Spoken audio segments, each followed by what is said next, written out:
Hi, I'm Ruthie from Warby Parker, and today I'm going to walk you through 6 tips on how to take a great home try-on selfie.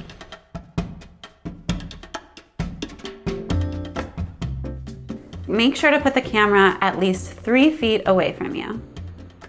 Home try-on lenses don't have the reflective coatings that purchase pairs do, and because of that, too bright lighting can create a glare. Make sure to look straight ahead toward the camera so we can accurately assess how the frame's width fits you.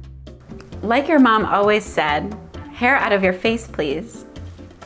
Resist the urge for silly faces. The frames should rest on your face naturally. Don't be coy. Let's see those frames on your nose bridge, right where they belong. You should be on your way to taking some amazing home try-on selfies. And if you share your photo with us on social media, make sure to use the hashtag #WarbyHomeTryOn so that our team can take a look and let you know which frame fits you best. And if you have any other questions at all, just comment below or reach out to us and we'll be sure to get back to you. Thank you so much for watching.